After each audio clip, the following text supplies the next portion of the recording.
Avant toute chose, je suis convaincu d'une chose. Aujourd'hui, on vit des crises écologiques, économiques, sociales. Mais moi, au plus profond de moi-même, je crois qu'on vit une crise du cosmopolitisme. Ça veut dire quoi? Cosmopolitisme. Le cosmos, le monde, politis, le citoyen. Moi, je crois qu'on crée une véritable crise de la citoyenneté mondiale. Ça paraît très conceptuel comme ça. Ça ne l'est pas tant que ça. Moi, je suis persuadé que si on arrive à se connecter à notre sentiment d'appartenance à l'humanité commune, alors nous sommes tous ensemble capables de répondre aux défis du XXIe siècle. Ça vous paraît fou? Peut-être. Mais je vais essayer de vous emmener à travers mon histoire sur comment peut-être on peut essayer de résoudre ces choses-là. Pour cela, je vais avoir besoin de vous, que vous me suiviez. Et je vais vous demander, s'il vous plaît, de commencer par fermer les yeux. Vous inquiétez pas. Je vais vous poser une petite série de 3 questions. Vous êtes prêts? Est-ce que vous seriez prêt à faire confiance à un inconnu comme moi?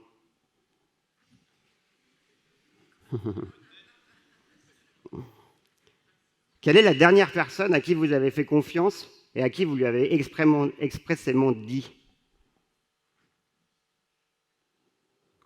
Rappelez-vous, la dernière personne qui vous a exprimé sa confiance. Quel sentiment avez-vous ressenti? Merci, vous pouvez ouvrir les yeux. Vous pouvez regarder autour de vous. Pour moi, ces petites questions, c'est l'essentiel de notre vie sociale. Ça fait appel à 3 choses, la confiance en soi, la confiance dans l'autre, la confiance dans les autres. Je suis persuadé qu'on doit réécrire notre pacte social et qu'on doit aller vers cette chose-là. Le pacte social doit être basé sur la confiance en soi, la confiance dans l'autre et la confiance dans les autres. Dans les sentiments que vous avez reçus, à mon avis, vous êtes passé du côté sombre, de la peur. La peur, est-ce que je vais être à la hauteur de cette confiance? Est-ce que je vais être en capacité de tenir la confiance qu'on m'a transmise? Est-ce que je vais avoir la capacité d'exprimer la confiance à l'autre? Et le côté clair, le côté de la joie. Waouh, il me fait confiance. Ça veut dire que je suis à la hauteur des choses. Comme je vous le disais, un peu en accéléré par rapport à là où je devais en être, pour moi, c'est la base de notre pacte social. C'est la confiance en soi, la confiance dans l'autre et la confiance dans les autres. Je m'appelle Julien, j'ai 42 ans. Aujourd'hui, je crois avoir confiance en moi. J'ai une famille aimante, j'ai une situation sociale très confortable et je suis vraiment persuadé qu'ensemble, on peut répondre aux défis du XXIe siècle. Mais ça n'a pas toujours été le cas, loin de là. Ça a été dur pour moi, mais j'ai réussi à changer les choses. La première chose, c'est que j'ai eu des étapes de compréhension. La première, ça a été ma capacité à comprendre qu'on avait la faculté, tous, ici, à montrer les défauts des autres, à appuyer là où ça fait mal, très très mal. Et pour vous l'illustrer, je vais vous prendre 2 petits exemples. Un d'une personne bien connue, Albert Einstein, et l'autre de moi. Un jour, Albert Einstein est au tableau. Il écrit la table de 9. Tout est parfait, sauf le 9 x 10, où il écrit 9 x 10 égale 91. Bien sûr, vous vous dites, c'est pas possible. Tout le monde se met à rigoler. Comment est-ce possible? Il se retourne et il dit, malgré le fait que j'ai analysé 9 choses bien, vous n'avez regardé que mon défaut. Vous avez aimé ça et vous en êtes moqué. Est-ce que vous avez déjà ressenti ça au travail, à la maison, dans votre vie quotidienne? Un sentiment pas très agréable, hein? On a l'impression d'avoir bien fait, mais on nous pointe l'erreur. Bon, je ne vais pas rester sur Albert Einstein parce que je ne le connais pas bien. Je vais essayer de vous parler de moi. Je crois que je me connais un peu mieux. Imaginez le petit Julien, né dans une famille en banlieue parisienne, avec 2 frères, famille aimante. Imaginez maintenant que ce petit enfant a un handicap invisible. C'est plus le même ressenti que vous avez. Il y a de la peur qui arrive.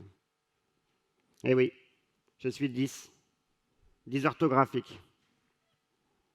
Ça, Je l'ai vécu très tôt, mais je l'ai compris très tard. En effet, dès la maternelle, dès que je suis rentré dans le cadre scolaire de l'institution, j'ai compris que j'étais un petit peu différent. Il y avait des choses qui étaient très difficiles pour moi. J'ai subi les moqueries dès le plus jeune âge. Je ne tenais pas mon stylo correctement, du coup je coloriais pas bien. J'étais en incapacité de pouvoir apprendre les chansons. J'avais peu de mémoire. Vous voyez pourquoi c'est un peu dur pour moi aujourd'hui. Mais aussi, il y avait plein de choses qui devenaient difficiles. Et puis, j'ai vécu avec ça sans vraiment comprendre ce qui se passait au fond de moi. C'était en train de s'ancrer en moi. Mais petit à petit, ma confiance a baissé, malgré que tout allait bien. Et ça a augmenté petit à petit, jusqu'au moment où, vous savez, en 5e, on vous commence à vous demander à faire des rédactions. Vous savez, l'orthographe, normalement, cet outil qui sert de passer d'une langue orale à une langue écrite. Cet outil qui est aujourd'hui la norme de la société, qui fait que soit vous êtes quelqu'un de bien parce que vous écrivez bien, soit vous faites des fautes. Et là, vous êtes quasiment insolent. Moi, en tant que dysorthographique, ça a été très dur. Plus je suis monté dans les classes, plus ça a été violent pour moi. Jusqu'à cette terrible phrase.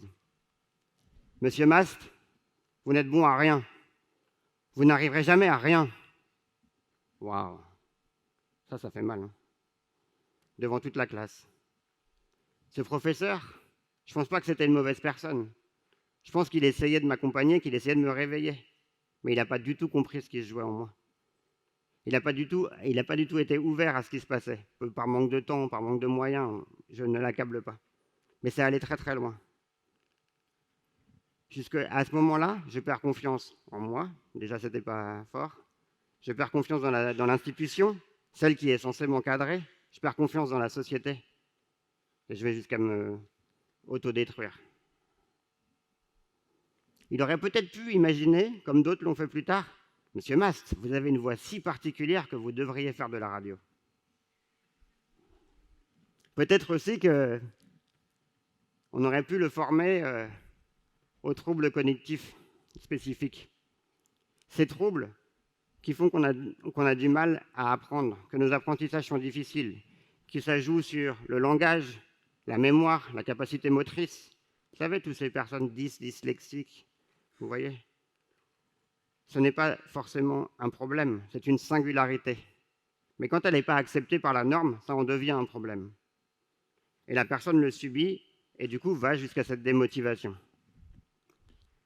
Les troubles 10, ils ont vraiment des répercussions sur soi, mais aussi sur notre interaction avec la société. Aujourd'hui, je vous le dis, tout va mieux.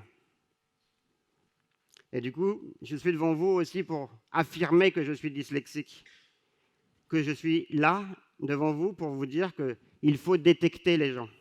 Il faut les accompagner, aller les aider dès le plus jeune âge, car oui, l'accompagnement change tout. J'en suis persuadé. Je vais essayer de vous le prouver. Bien sûr, j'ai des moins, je vous l'ai dit, j'ai des orthographiques, mais j'ai beaucoup de plus. Et ces plus, c'est les gens qui m'ont accompagné à les voir. Je voudrais les remercier ici. Bien sûr, ma famille.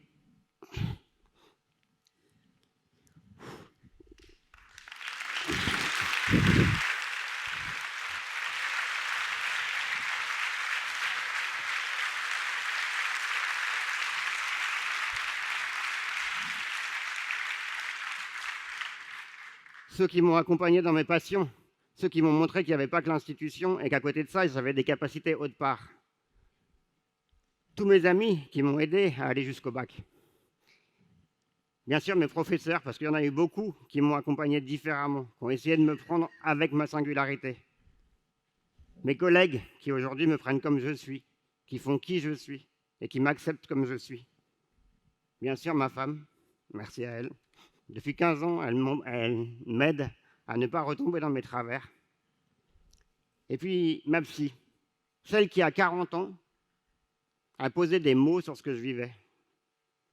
Les 40 premières années de ma vie, je le ressentais, je ne savais pas ce que je vivais. Parce qu'à mon époque, on ne détectait pas les choses. Heureusement, tous ces gens-là, et bien d'autres, m'ont accompagné. Sans le savoir ou en le sachant, mais en tout cas, ils étaient là. Et c'est allé jusqu'à une phrase je ne pourrais pas dire merci à tout le monde, mais je vais vous en citer une, qui vient de quelqu'un qui pourrait être vous. Une personne simple, un bénévole du monde associatif, quelqu'un qui passe ses week-ends sur les terrains de foot à engager les gens à se développer, à essayer de faire du collectif avec les singularités des personnes qui arrivent. Cet homme, il m'a simplement dit « Julien, après ce que tu viens de faire, tu as en toi une force incroyable. Avec ce que j'ai vu, tu seras capable de faire tout ce que tu veux. » Waouh! Ça, c'est bon. Ça, c'est le début de ma reconstruction. Bien sûr, plein d'autres gens me l'avaient dit avant, mais cette personne tierce, qui n'est pas ma famille, qui n'est pas mes gens de proximité, qui me l'affirme, alors là, ça change tout. Pierre, malheureusement, je ne lui ai jamais dit. Alors ce soir, je préfère aussi vous le rajouter dans la liste des gens à qui je dois dire merci. Merci à Pierre qui a été un de mes accompagnateurs de vie.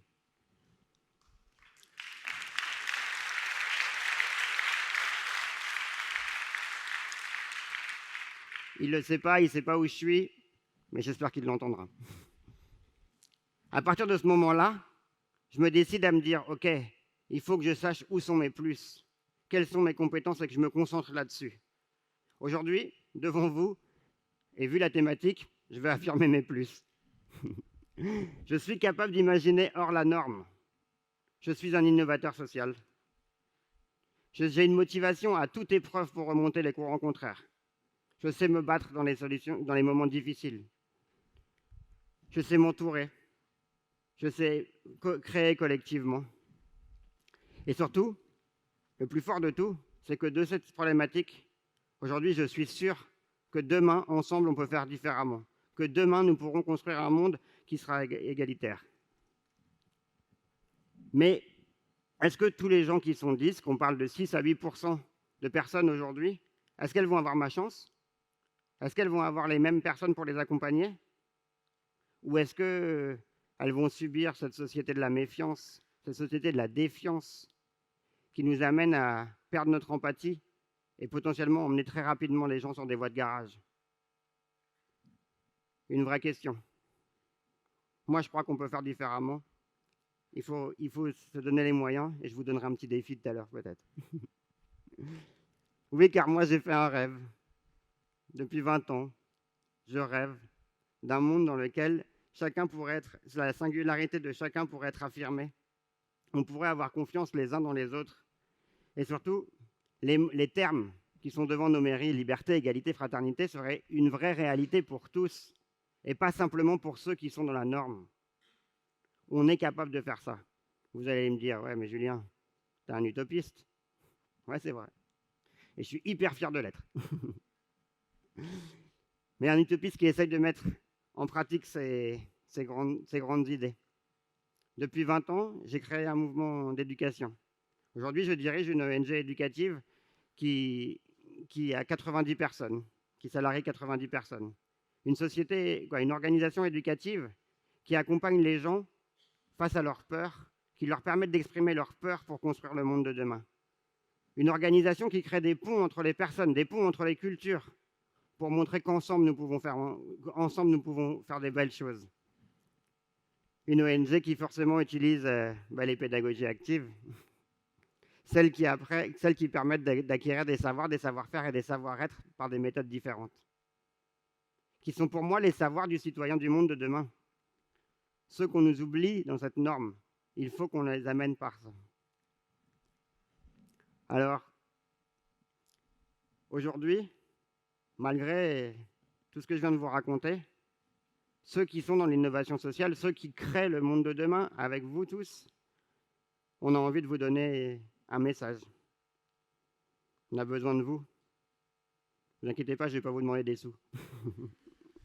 Non, je vais vous proposer 3 défis. Le premier, c'est simplement de vous dire, à chaque fois que vous voyez quelqu'un de singulier, vous avez l'impression de ne pas le comprendre. Il y a une méthode très simple. Faites le pas de côté, clic poubelle et regardez-le par un autre axe. Déjà, ça changera beaucoup de choses pour lui. Le deuxième, il est interpersonnel. Est-ce que nous serions capables de donner un don de confiance en plus par jour à nos amis, à notre famille, à nos commerçants de proximité? Et le dernier, c'est sûrement le plus dur, c'est celui que je suis en train de faire devant vous, c'est d'exprimer ses faiblesses, d'accepter de montrer nos limites. Si nous ne montrons pas nos limites, nous ne pourrons pas coopérer. Si nous n'acceptons pas les limites des uns et des autres, nous ne pourrons pas construire avec les limites de la planète. Nous avons besoin d'être transparents sur qui nous sommes pour pouvoir construire ensemble. La coopération commence là. Pour finir, merci pour votre écoute. Je finirai par une phrase d'Albert Camus. Être différent n'est ni une bonne ni une mauvaise chose. C'est simplement que vous avez réussi à être vous-même.